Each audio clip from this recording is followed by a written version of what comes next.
getting into studying on what IAM is and why we need IAM and why do we need security services that we have in place on AWS. Because we have many other services, many other services, 200 plus services. Again, not all the services we will be studying in our classes, but however, the majoritarily used services like EC2, S3, storages, and core security services, and some of the global services and generic services like IAM. Right? So we will be using.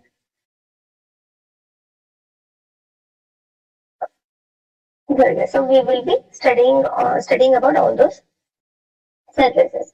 Now, before getting into the core services, we will just see what are the security concerns that we have on AWS. So this will help us to understand the solutions that they have developed. Okay, for example, understanding the problem is important to find the solution. Okay, or to know about the solution. Right? So now, what are the concerns that we have on AWS? So one of the concerns we have on AWS, the security concern is weak credentials. For example, people might try to set up the very well-known passwords because it would be easy for them to remember the password. So I cannot set complex password because every time typing in the complex password, some random numbers like F, G, R, T, L, M, something like that, W, capital letter Q, and then 2, 3 hash dollar. So something like this. The randomly formed passwords are very difficult to remember and then difficult to use. So that is why we tend to set welcome at 1, 2, 3. So hello 2024. So something like that. Okay, or we try to use one of the known informations to the world, like my birth date. I might be using that as my password. So things like this, which makes the credentials weak, so easily compromisable credentials, and even size of the password. And these days, most of the softwares or most of the sites where we try to set our password, so by default they have that validation. So by default, they check for all the special characters, capital letters, alphanumeric characters. Okay, so which will have so which will have alphabets and which will have numbers as well as part of the passwords to make the password strong. So having weak credentials is one of the security concerns that we have. And again, this will be achieved only by end user training.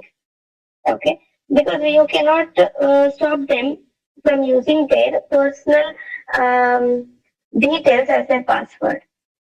Length of the password, yes, the developers can control. So on a website, you're signing in a form, and on that form, there is a place folder where you create an account. So while creating that account, so there is a password field where password validation will be done. For example, if your password falls short in length, so they can restrict it to minimum 8, minimum 12, minimum 16. And if it contains only alphabets, then there will be an error tone saying that it should contain special characters and numbers. And yes, so if it's only numbers, also you'll get an error. If it's only special characters, you'll get an error. So combination of this, you can create a strong password. But however, not only that, you cannot stop users from using their personal data. So how can you train your AI model, okay, or your password field and restrict me from using my personal details? For example, my date of birth, I can use that as a password, and you will never know. So if it is Jan 1, 2021, so I'll be like, so JAN at 2021, so something like this, alphabet numerical, and but it reveals the important information about me, and anybody can use that to compromise my account. So this is one of the concern that we have on AWS, and we will see how AWS is helping us answer this concern. Okay. So again, unprotected APIs. So do not get worried when you hear the word API, so application program interface. When you know think about the API, so do not think that it is programming or I need to know some API calls. So do not think in that direction. Just understand by default. For example, your AWS is somewhere here. So this understanding is important. So this is your AWS physical data center. Okay. So this is your AWS physical data center where all the servers are placed, and this is Mumbai location, for example. Okay. So Mumbai location, physical data center they have. Now, I am sitting somewhere in Paris. Okay. And Paris. So there is also one of the data centers here, but for some of the business requirement, I do not want to set up my infrastructure in Paris location, in Paris region of AWS. I want to spin up some machines or create some accounts and do something in Mumbai region. So what I'll do, I have my system here. Okay, so this is my computer. I'm sitting here. So now I cannot fly all the way down into Mumbai location and sit there and get this done. However, I will be doing it remotely. So when I say remote, so AWS is having a website. Okay, so last class, if you have seen while provisioning EC2 instance, we were logging in into the console. That means we were logging in into a website. Okay, so we connect to their website, and their website backend will connect to data center. So I was telling, end of the day we need. So end of the day we need some storage. So just because we do not know where that storage is doesn't mean there is nothing. Your Google Drive. So you just go open your Google Drive and then keep uploading. So end of the day it needs some place where it can go and sit. But you don't know where Google have deployed their storage services. Okay. So when you want to take some backup, so you transfer it to a hard disk. So hard disk is place. Hard disk is some physical device, end of the day. So similarly, a Google Drive is also tied up to some physical device. So you just go upload from the front end, website, web portal. Okay. So from internet, right, or through an application. Similarly, AWS also, if I want to use resources or spin up or set up my infrastructure in Mumbai location, I need not be physically present in that location. I can do it from remote. So how do I do that? So this is the AWS console. So on the console, I connect. So when again I say console, it is my browser. BROWSER. Okay. So through browser, I connect to aws.com and then I log in. I log in into their site. Okay, I log in into their website and I do all the necessary work done. So this is my EC2 instance. I will fill in the form for EC2 instances, what memory I need, what type of operating system I need, what type of instance I need, what keys I select. So all those things I select here in the form. And then I click on submit. Okay. So when I click on submit, what happens? The API calls get called. Okay. So API calls are nothing but web services. That is why it is called as AWS, Amazon Web Services. Because through web, a service is provided to you. That is a web service. And what are the web services that we have? The API calls. The types of web services we have is REST APIs and SOAP APIs. Again, do not get into that detail. For your understanding, just imagine you are being provided with the service using web. Web is nothing but internet. So Amazon is using internet to provide you service. Okay. So your Google is also using internet to provide you service. And they have called that as GCP. Okay. And Microsoft, they call that as Azure. They call their cloud as Azure Cloud. So cloud is nothing but through internet you are trying to access their data center services.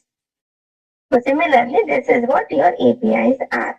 So from front end, whenever you click on submit for EC2 instance or any other resources you want to utilize from console, so from AWS you want to consume any of the services, then you do all the, it's everything is based on the form. So you want VPCs, you fill in the form, submit. Right? You want EC2 instance, you fill all the details, submit. You want to launch, click on one connect button, launch it. Right? So what happens in the backend?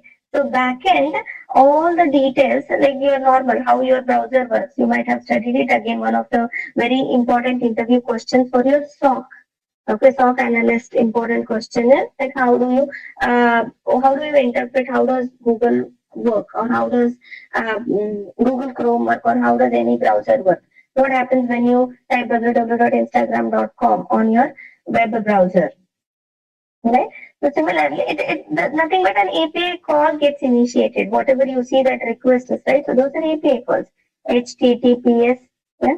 HTTPS colon double slash, and all the requests will go in, all the form details you have. Part of that will be part of the header, part of your information will be part of the body. So header and body it has, again, framework, so do not worry about it. So your API is application and program interface. So application program interface. So this is the interface for your web, for your data center. So data center is somewhere else. So there is a front end layer to it. That is your website. Through website, you submit all the details. It calls, it uses APIs, it uses web services. Okay, it uses API. API call is made from your browser to your server. Okay, backend physical server, and all the necessary things. So EC2 instance get deployed here. They have all the virtualization technology being installed. They have the storages where they can store the data, and all that. Those things will happen here, and it will reply back you with the EC2 instance created. Okay, IP address the other day we were seeing. So when instance the health check is status 2 of 2. So we did wait for some time for that status to get checked. And when the backend servers communicated back to the front end saying that, okay, now server is successfully created, all IP address, everything got assigned on that machine, right? So these things are called APIs. So easy. So APIs are nothing but your application program interface. So from front end through the browser, through internet, whatever you initiate, everything there is a call. There's an API call which will be made, okay, to the backend, and backend will reply back accordingly to the front end, and that's when our front end form or the dashboards get populated with the important information. So now, unprotected API. So this is APIs, application program interface. The web call that is made from front end to back end is your APIs.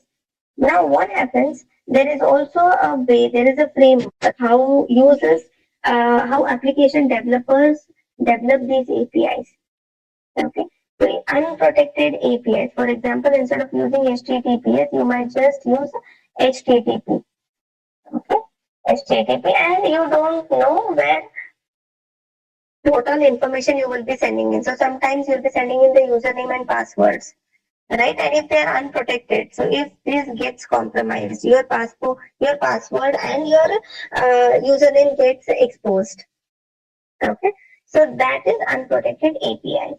So whenever AWS is developing their APIs, and if there are any users, any organizations who are working on AWS to develop their own APIs, okay, so to develop their product. So anybody, again, who develops these APIs, all the product vendors develop these APIs. So for example, you have a Splunk. I am a company called Splunk, okay, and I have a product called Splunk, and I want people to use Splunk. So what do? I develop Splunk application and I give them APIs. Okay, so that you can use my services. You can use Splunk. So whenever I'm integrating Splunk with any other things, I'll be using their application program interface. So I'll be using APIs of their APIs. And then so that it'll be like these calls. HTTP end of the day is nothing but what location, what is stored. Okay. So suppose it is Splunk www.splunk https /splunk.com/ something like folder name they would have given. Okay, so folder name is 123 ABC, and in that C drive, the location where the tasks are implemented. Okay, so those are APIs. So some calls like this will be published by Splunk, and first it will be the authentication API. So like this, it will be published, and you can make use of those API calls, and then you can get your work done. So APIs are typically developed by the product vendors. Okay, if you are developing any product on AWS, it's your responsibility to create APIs for them and give it to the world. And now AWS has developed their product. So AWS has given us APIs which we can use and then connect. And now using APIs individually it will be difficult. So what they have done, they have again made a nice website out of it. So raw APIs also I can use. I need not every time get into the browser and then provision an EC2 instance by filling the form. I have an APIs. Okay, so something like location, the complete web addresses I have. I can use those APIs and from my browser, from my what I can say, from my PowerShell, I can connect using APIs from my PowerShell. I can connect to the backend. I need not even log in into the browser. But it is very difficult for non-programmers to do that. That's why we have a nice form or nice website from AWS, which will help us use the backend. So now if these APIs are unprotected, okay, then it's one of the major security concerns. Okay, hope this is clear. Not only for this, these APIs will help you in whatever other work you might be doing. So in your companies, you will be hearing. At times, you'll be hearing, okay, what are the so do you have this API? This is that API is not working. Something like that. So related to API, don't get scared. So it is just imagine that HTTP is that URL or URI. Okay, universal resource locator. So those are your APIs or web services. So if those APIs are unprotected, then you have you are vulnerable. The next thing we have is insecure access keys. For example, if you do not on AWS for EC2 instance, we set up a security keys. And if you do not store those security keys properly, in your system. So if your system is being in your offices, if your system is used by multiple users, so the same storage but different login, different users are created. But yes, you will not be able to access other users because it creates a different session gets opened up. However, the operating system is still same. The storage connected is still same. And there is a way where you can access from C drive if you have an admin authorities. So from C drive, all the user sessions created, you will be able to view it. Again, you are at a risk.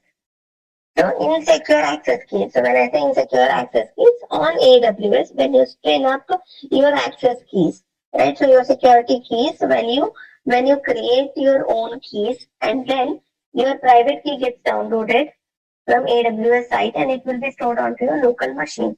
And if you do not store your access keys securely in your local system, okay, properly provide locking to that, okay. So if that happens, if that gets compromised, then you are at risk of being hacked. So somebody getting hold of the access keys, they can log in into your EC2 instance and do whatnot and make the resource consumption very high, and then you will get charged unnecessarily. So all those things will happen. So that's insecure keys. So phishing attacks. So again, one of the major concerns not only on AWS, everywhere in today's world is phishing. So especially if you are using email services from AWS, right? So phishing where attacker will try to send a legitimate looking email, right? And then it provokes users to click on the links. So something like this is try to attract. So you have got an appreciation for your manager, and here is a link to get your rewards. Something like that, which will be like, which would look so true. Oh, is it okay? Maybe my manager appreciated. Let me go and click on the link. Something like that. Or some banks you keep getting some messages like, okay, your card is getting blocked. So click here to unlock your card immediately. So something like that. So phishing attacks is one of the concerns that we have on AWS also. So IAM misconfiguration. So we'll just say that with a demo. If we do not configure users, if we do not configure groups that we create in IAM, then what are the chances and like what are the ways that we might get compromised, and if we get compromised, to what extent the loss will be. So what is the risk we are trying to take? Right? And again, third party integration. So sometimes my application is built very strong Okay, so all the codes have been hardened, every other security checks is being, everything is good. And now I want to integrate with third-party software. Okay, so I've developed an application. I want my application to talk to Splunk. Now, if the Splunk is having some vulnerabilities, so Splunk is a third-party integration for me.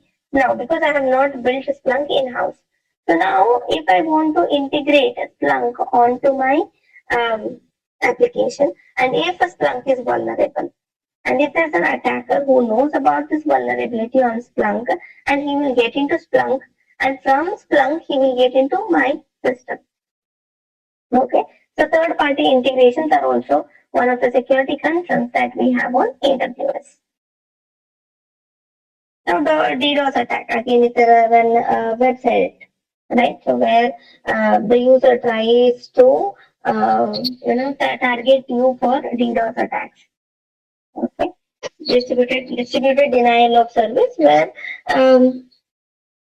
where he or she will, the hacker will try to see to it so that the service is not available for the legitimate users. He will try to keep your resources busy. You get cost for the resources. You get billed for the resources that are used, but at the same time, the resources are not used by the legitimate people. Right. So that's also again one of the concerns that we have on AWS. The next is lack of monitoring and logging, which is across the industry, whether it is private cloud, public cloud, on-premises, it could be anything. Okay, so if there is no monitoring, if there is no proper logging system that is in place, then that's also one of the security concerns that we have. Okay. So now all these concerns, how will we address these with the help of AWS? Now, on AWS, security is a shared responsibility model, because AWS is providing us with their data center. Okay, so data center equipments, and which I have no access to. If somebody goes and pulls out the cable from AWS website, then I have no access to their website. I sit in somewhere in some part of the world, okay, and something getting compromised. Again, I cannot go ahead and fix it at the physical layer, physical level. Okay, so now because AWS is also holding share of us using AWS, we use it on the front end, right? We make use of their services. So backend hardware is again taken care by AWS. So AWS have agreed that okay, it is my responsibility also to do some of the work to help you make your environment secure, because backend you are using my services. So that's what AWS said, and now it's a shared responsibility. The applications that are built on AWS is my responsibility. Security of that application. For example, www.sockexperts.com. So I am developing a website. So in that website, it is my responsibility to see all the form validation. If users are coming in into my site and creating their accounts. So then, do I do all the form validation? Are all the inputs on the form validated? Are all the mandatory fields in that input form is being filled?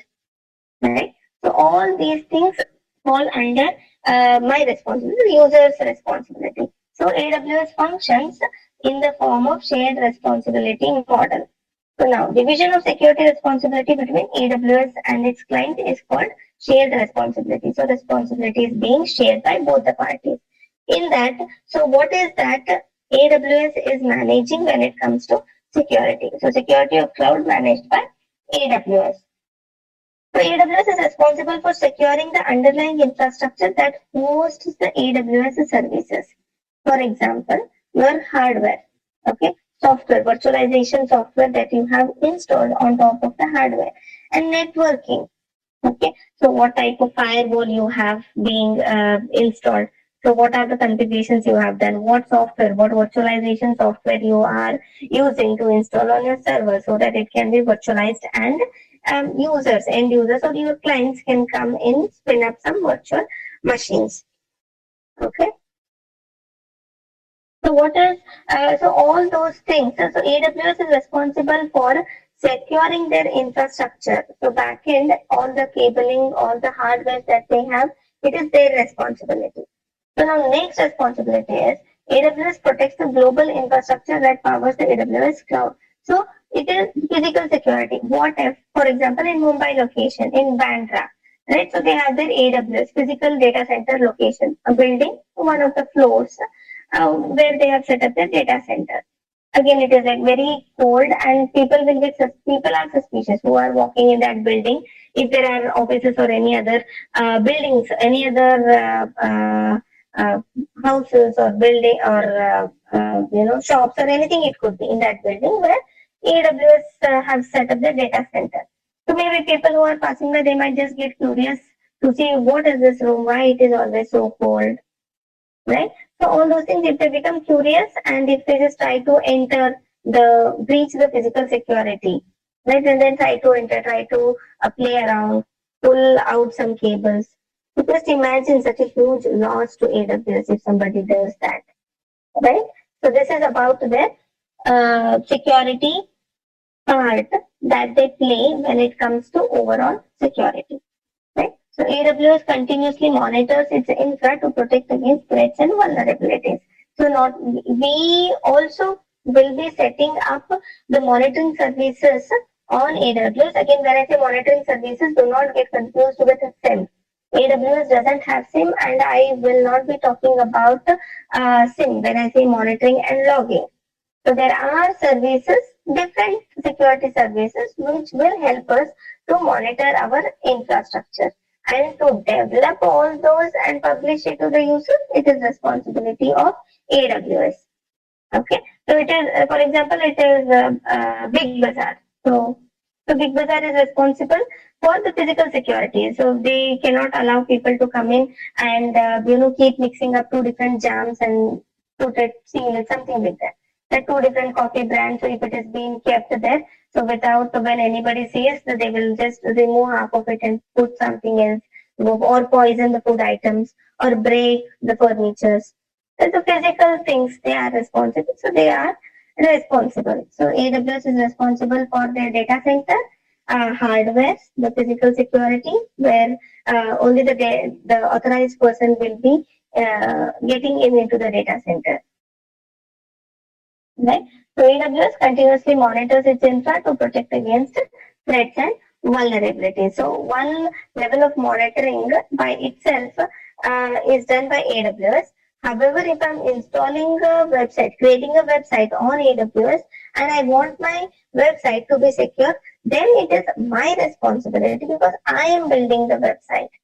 So it is my responsibility to see to it so that my infrastructure stays safe. Okay. So that's about AWS's responsibility. So what is, one second, able to hear me, right? No issues, any, because I don't have. So we are seeing what part of security AWS is responsible for. And then we will be seeing now what part of security customers are responsible for. So I am client of AWS. What security concerns or what security features I need to implement to see to it so that my infrastructure on AWS remains safe. So backend giving me the hardware that is complying with the industry standards, backend seeing to so that nobody gets into the data centers, plugs out the cables. So all those physical security things AWS will take care. But however, what is my responsibility now when it comes to AWS? Okay, think about that. So customers have to secure, one second.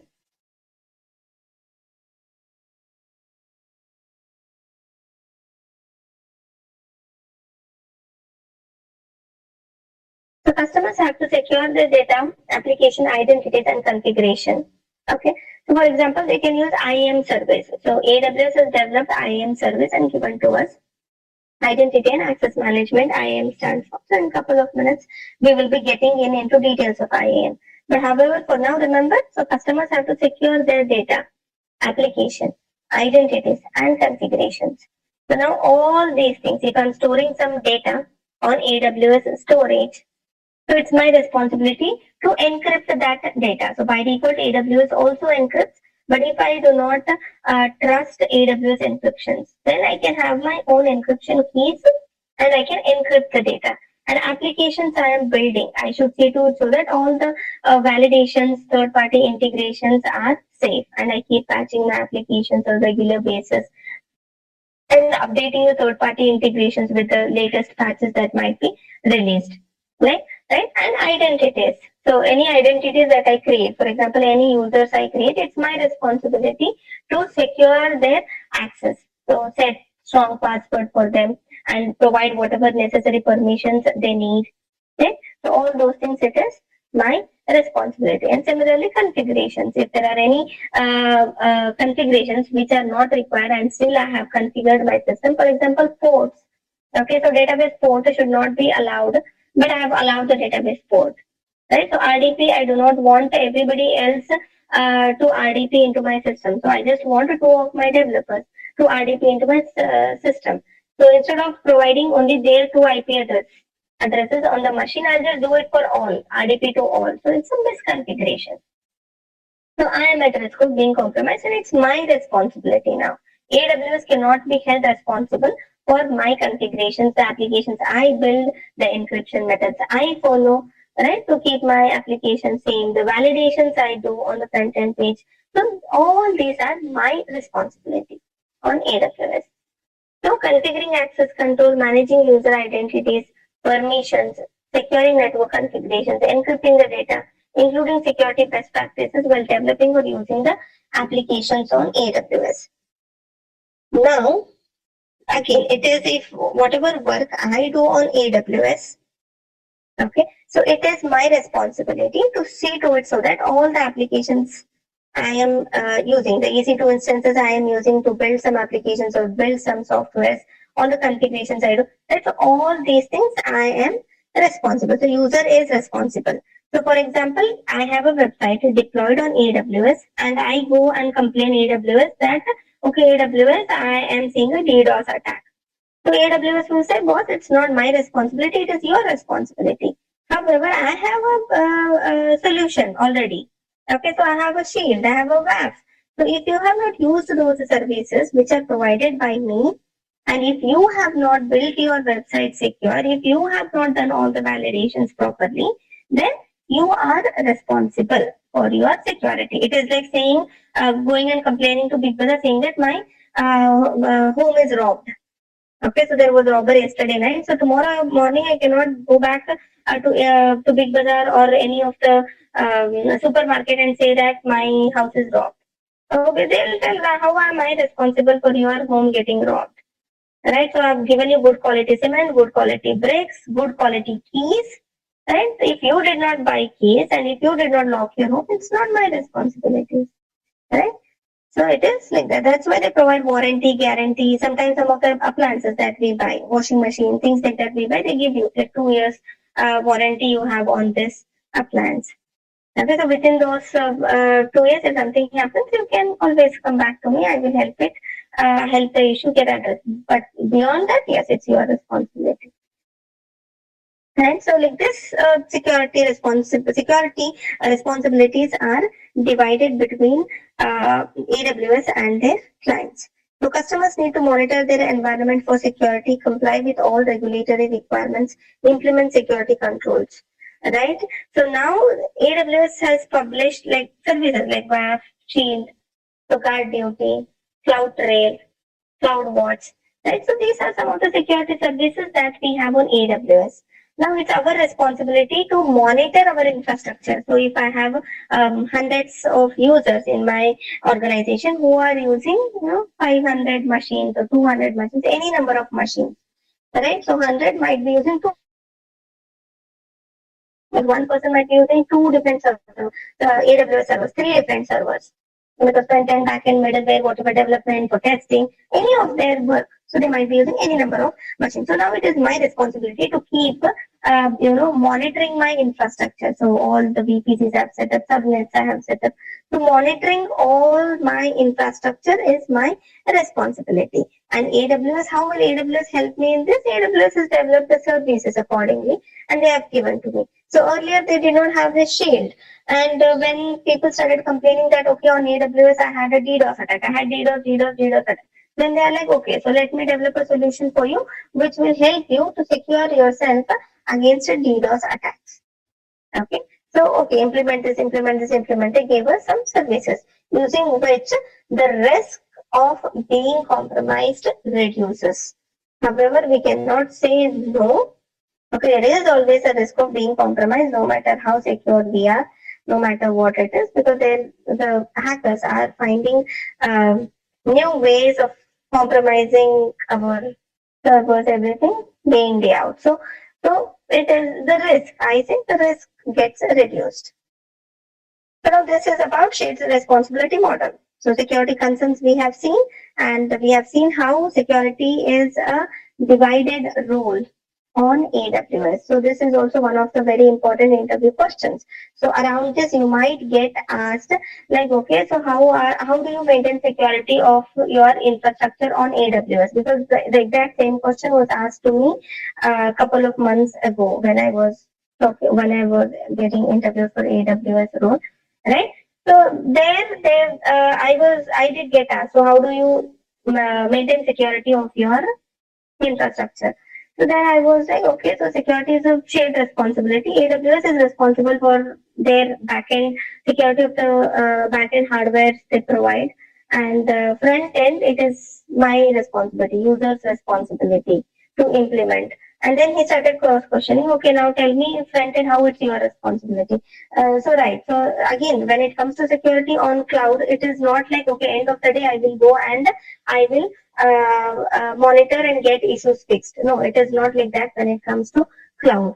Because, right, for example, when you're constructing a home, okay, so if you do not worry about quality of the cement you are using, the type of cameras you are installing, and the type of locks you are fixing on your doors, right, and how many doors you provide. So if you do not take care of all these things during construction, so you cannot ignore something like, okay, anyways, I'm constructing a home, let me have a security guard and he will take care of my security, right? So, no, you cannot just rely like that. So, you cannot think in that way. And you cannot say that, okay, security guard will take care of security of my home, I need not worry. No. Right from the planning stage, when you start planning to build a home, right? So, how deep your foundation should be so that your house can stand strong, right? And what type of locks you will be using, how many doors you will have, how high the roof will be, how many openings you will be. So if there are any glass sliding doors or balconies you are putting in, so thieves might come in from the balcony if the sliding door is not proper, right? So things like this, you will need to take care of security right from the time you are building the house. So similarly on AWS also, so this is what exactly I answered. So security, it is not again end goal or end result or the last thing that you will be doing. So it is right from the construction. So how do you configure your EC2 instance when you're spinning up? What do you provide in security group? Right. So that's how you control security at right from deploying an EC2 instance. And once you deploy a EC2 instance, so what all work you do that any third party integration you use? Is your operating system patched for any of the vulnerabilities? Do you have antivirus installed? Do you have firewall solution in place? Right? So all these things, and the application that you are developing, the code you are writing, does that programming language have any vulnerabilities? The database you are interacting with, does that have any vulnerabilities? Right? So all these things will add up to the security features. And also there are some security services that are built by AWS and given, and you can use those security services to kind of monitor your infrastructure. And however, you will not, there is no end-to-end like a SIM solution, but some features of SIM will be achieved by using some services on AWS.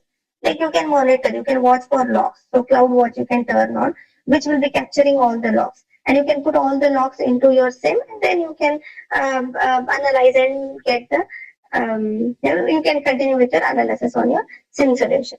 So something like this. So it is if you answer it that way, when it comes to security on cloud, it is not the sole responsibility of either AWS or the clients. It is both the parties are responsible. And however, when it comes to client roles, okay, whenever it comes to the user role in securing the infrastructure, then explain everything so far I have spoken about. So 99% you will get selected if this question is asked. Okay, now, so again, we will be studying of one of the important services to address few of the security concerns. So whatever concerns we saw, like weak password, widget C, and setting up of weak privileges for the user accounts. Okay, so to address that, we will be seeing about one of the very important services that we have on AWS is identity and access management. So identity and access. So as the name itself indicates, IAM service. Identity is like what is my identity? So who am I? Creating an identities. So when I say identity, creating the users. Okay. So what identity am I giving? So for example, I am identified by using my Aadhaar card in my country. Right? So in US, UK and other region, they have their own SSN something like the social security number they have. They get identified by that number. Similarly, on AWS, everything gets identified as identities. So I create a user, user is an identity. I create a machine, machine is an identity. Right? So they have their own names, they have their own set of features in place. Combinedly, we call it as identity. Okay, like my identity in my country is my Aadhaar number. Okay, so things like that. So AWS IAM is Identity and Access Management is a AWS service used to manage access to AWS services and resources securely. So who can access what and set of actions one can perform. So I create identities, okay, on AWS because whenever you are trying to use AWS, when I say AWS, so AWS is nothing but one console. On a web browser, you type in www.awsconsole.com, the page opens up. Now you will have to sign in. The first and foremost step before you get inside is you need to have your credentials. You need to have your identity created. Okay. When I say your identity created, your username and your password should be created. Your account should be created on that website. Only then you will be able to log in inside AWS and do any work you are intended to do, to build applications or store some data or do some monitoring, any sort of work. Again, we have seen already why people are using AWS. Use cases of AWS we have seen. So any of those business tasks you will be able to achieve. And the first step for doing all of that or any of those things is your identity. So is your username and password must and should be created. It's as simple as your Instagram. So if you want to use Instagram, you need to create your account. If you want to use Facebook, the first and foremost thing is you should create your account. As simple as your WhatsApp, right? So if you want to use WhatsApp, you will have to create an account. You need to provide your phone number, then OTP will be sent, then you get logged in into WhatsApp application. So your account got created. So now your identity is your phone number on WhatsApp, right? So similarly on AWS, whatever, anything that should get initiated, it should have an identity. So just like that, you cannot do it. So there has to be something which will be like a formal thing which will be entitled to do certain things. So that is your identity. So if you have to log in, provision a machine, so you need to have login credentials. And login credentials, those are identities. So your identities you need to get created. So the username, password that you set. And also, I said access management, access, identity, and access. When I say access, what is that I am able to do? Okay, what sort of access I have in my environment? Okay, so in my country, my Aadhaar is my identity. Okay, so with that Aadhaar, what all am I entitled to do? Right, so if I'm a government official, Okay, so my Aadhaar ID, they will be having some special privileges where entering my Aadhaar ID, I will be able to see lots of other informations, like some other Aadhaar ID I will be able to watch, or anything I will be able to watch, right? And if I'm just a normal user, so yes, my identity is created, and yes, if I have an Aadhaar number, then I can open my bank account or anything. So whatever the normal privileges that I have, because this is wherever you go, they ask you your Aadhaar ID. Right, so you just go to hospital, they take your Aadhaar ID because that's your identity. So they key in your Aadhaar card details. Okay, similarly the SSNs you keep using in your respective countries. So wherever you go, they will be asking. If you want to buy a SIM, they ask your Aadhaar ID. So show me your identity. So if you travel in bus, whatever free buses that we are having today, in Karnataka again specific, to be specific. So they ask you for your Aadhaar ID. Right, so your Aadhaar card details you need to provide. So similarly on AWS, because depending on that, so what type of access you will be having you will be entitled to that. Okay. So similarly on AWS also, when you create an identity, so when you create a user, you will also need to specify what all permissions that user need to have. Okay. For example, all the users, I cannot give them root access because if any of these user credentials get compromised, then I am at huge risk. So that is why what I do, I create identities. Okay. I create user accounts and provide them with the access what they need only. If they have to only, if I want them to have only read only access, only read only permissions I will give them. And if I want them to have write access on EC2 instances and read access on storage, yes, I give only that. So very micro level, I can divide the privileges. I can divide the access permissions on AWS, and then I can assign those. So those are called policies. So I can assign those onto my identities. I can assign all those to my users that I am creating.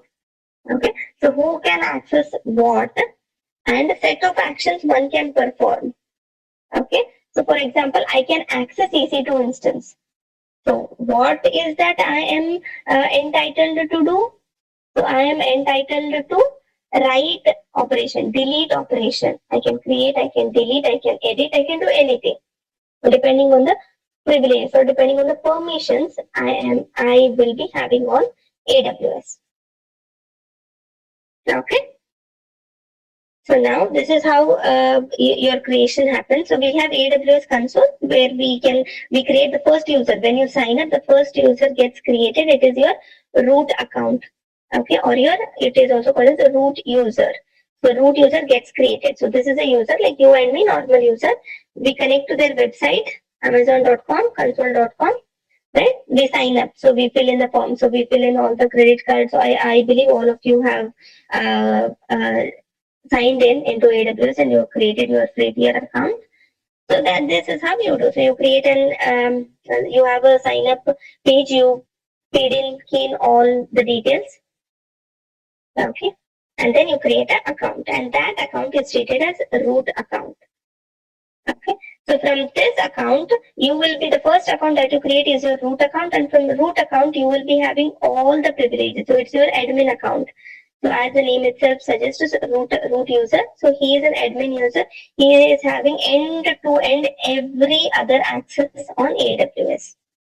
Okay. Now this user is entitled, or this root user can create IAM services. Okay. Make use of IAM service and create other users and restrict their access. For example, in my company, so in my startup, so www.stockexperts.com, so I have hired 5 people. So first I'll just create an account for myself, which will be a root account, and then I will start. So for whatever new 5 members have joined in, then for those 5, I will create an account on AWS and I will provide them with the details. Okay, so this root user, few of the things he can do is he can make use of IAM service to create other identities, other users, assign permission to them. Okay, and billing information. So they can he is having access to, the root user has access to billing information. He can view the billing things, and then like many other services. So you see, So other services, there are n number of services, almost all the services, every other service, this root user will be having access to. So AWS services and resources, this guy, the root user will be having access to. Okay, so hope you are clear about identity and access management theory part. Okay, what is IAM and how it is done.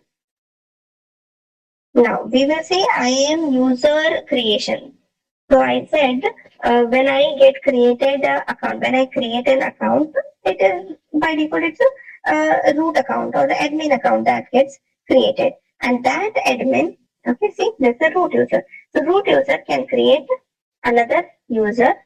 Okay, he can create user groups. He can create group of users. He can create one single user. He can create user group and add users, individual users into that group. Like I am the admin of your WhatsApp group. Okay, so I am admin of my own account. So or the group I created. So what I do, as I have admin privileges, I can keep on adding members into that group. I can create any number of groups and any number of users, whoever are using WhatsApp, I can keep on adding them, invite them to join to my group. Okay. So also they are the root user. So 1 second, guys.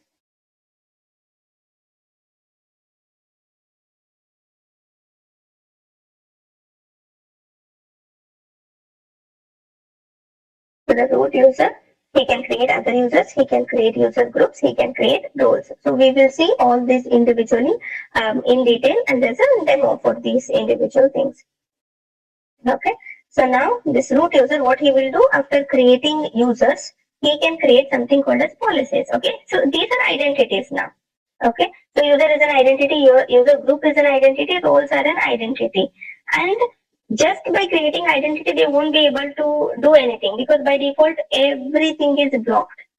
Okay, when you create a user, he will just be able to log in, but he will not be able to see anything. He will not be able to create anything on AWS because he do not have privileges. He do not have access rights. He do not have permissions. So after creating these identities, this root user creates something called as policies. The policies are nothing but rules. Okay, we'll create set of rules depending on their needs. Okay, and then he can assign those rules are called policies. So he is entitled to do this, he is entitled to do this, he should not be able to do this. So something like this, he will create policies, set of rules, and then he will assign those policies to users. He can assign those policies to user group, he can assign those policies to roles. Okay, so root user, he can create identities and he can set access permissions. So this is done by a root user. And these individual user, what he or she will be able to do and what permissions are set at group level, all the users in that group will be able to do that. Okay, will be adhering to that rules or policies, right? Like WhatsApp group. So whatever I keep sending in WhatsApp group, or it applies to all of you. The descriptions, what I said, you all are intended to go through the description of that group. So it's for everybody. And if I ping them individually, so individually I will ping them. That is the user. Right. So roles, it is when it gets assigned to the identity that gets created for a machine. Okay, or for a resource, that is a role. So again, role is little confusing, but for now, just keep it parked aside. So I have a separate class for role. So this is your IAM, so how the user gets created. So again, security best practices, never ever use your root account to build or manage the resources in AWS. To set up the complete infrastructure, never use your root account. But if root account gets compromised, you are at a very high risk.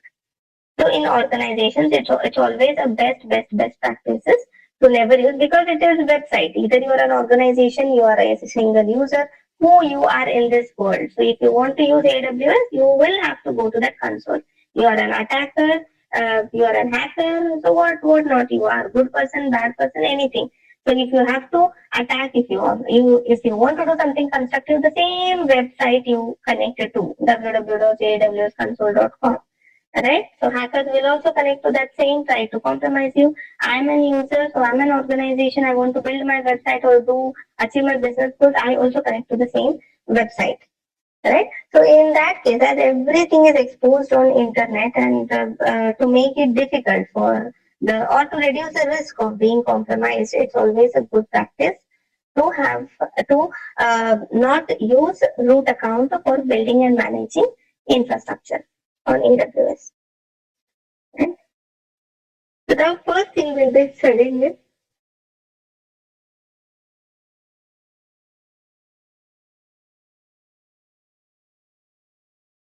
okay. So first thing we will be studying about is user, the identity user. So now users, so these are individuals within AWS account interacting with AWS resources and services like you and me or whoever account I create, the identities I create, so those are called the users. Where I will be given set of credentials, I will be able to log in and whatever permissions I get assigned, I will be able to perform those permissions. Okay, so user needs credentials to log in. So when a user account I create, I need to provide you with the credentials. So when I say credentials, username and password. I need to provide you with username and password so that you will be able to log in. So account ID is generated by AWS once the account is created. So this account ID, like any user that gets created on AWS, there is an account ID that gets generated. Because to keep it, if there are any duplicates or to avoid any confusion, so these are the unique identified numbers. Okay, uniquely identified numbers which get assigned to every identity we create. So we can use that for any automation or for while setting the permissions, right? So all those IDs I can use. So account ID is required when you try to log in into console as I am user. Yes. So not only to set privileges, then I will also need to have this account ID when I try to log in. So that is how they have AWS have built their user login service. I am user login service. So I will be showing this in on the screen in some time from now. Okay. So store the login credentials carefully once the user is created. So once we create the user, because I will be setting the permission on the form on AWS. So I need to store the credentials of this user securely so that if I my system gets compromised, my user information doesn't get leaked. So the risk is very high to life. Okay. So groups first we will just see the demo and then we will come back to theory.